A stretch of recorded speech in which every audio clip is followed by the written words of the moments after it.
सोने के आम तेनाली रमन स्टोरीज इन हिंदी। समय के साथ साथ राजा कृष्णदेव राय की माता बहुत वृद्ध हो गई थी। एक बार वे बहुत बीमार पड़ गई। उन्हें लगा कि अब वे शीघ्र ही मर जाएंगी। उन्हें आम बहुत पसंद थे, इसलिए जीवन के अंतिम दिनों में वे आम दान करना चाहती थी। सो उन्होंने राजा से ब्राह्मणों को आमों को दान करने की इच्छा प्रकट की। वे समझती थी कि इस प्रकार दान करने से उन्हें स्वर्ग की प्राप्ति होगी। सो कुछ दिनों बाद राजा की माता अपनी अंतिम इच्छा की पूर्ति किए बिना ही मृत्यु को प्राप्त हो गईं। उनकी मृत्यु के बाद राजा ने सभी विद्वान ब्राह्मणों को बुलाया और अपनी मां की अंतिम अपूर्ण इच्छा के बारे में बताया। कुछ देर तक चुप रहने के पश्चात ब्राह्मण बोले, ये तो बहुत ही बुरा हुआ महाराज। अंतिम इच्छा के पूरा न होने की दशा में तो उन्हें मुक्ति ही नहीं मिल सकती। वे प्रेत योनि में भटकती रहेंगी। महाराज, आपको उनकी आत्मा की शांति का उपाय करना चाहिए। तब महाराज ने उनसे अपनी माता की अंतिम इच्छा की पूर्ति का उपाय पूछा। ब्राह्मण बोले, उनकी आत्मा की शांति के लिए आपको उनकी पुण्यतिथि पर सोने के आमों का दान करना पड़ेगा।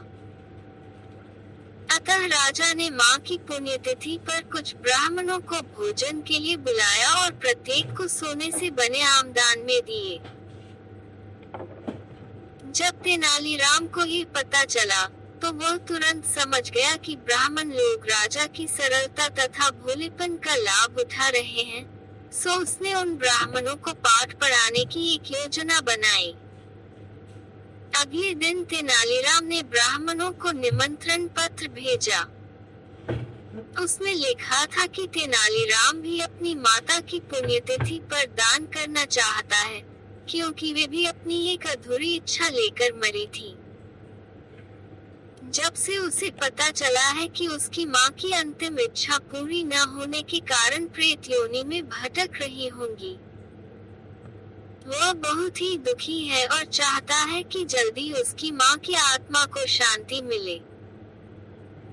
ब्राह्मणों ने सोचा कि तेनालीराम के घर से भी बहुत अधिक दान मिलेगा, क्योंकि वह शाही विदूषक है। सभी ब्राह्मण निश्चित दिन तेनालीराम के घर पहुंच गए। ब्राह्मणों को स्वादिष्ट भोजन परोसा गया। भोजन करने के पश्चात सभी दान मिलने की प्रतीक्षा करने लगे।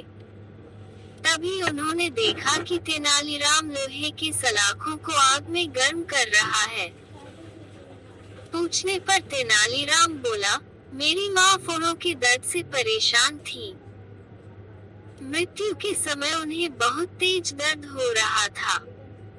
इससे पहले कि मैं गर्म सलाखों से उनकी सिकाई करता, वह मर चुकी थी।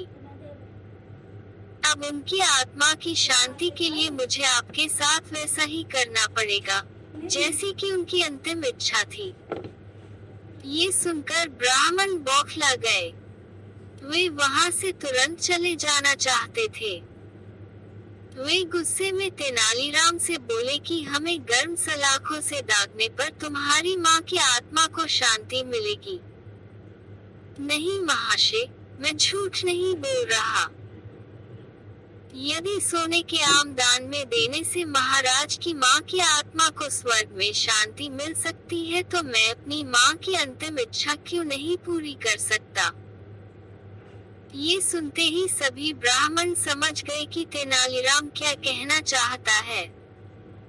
वे बोले, तेनालीराम, हमें क्षमा करो।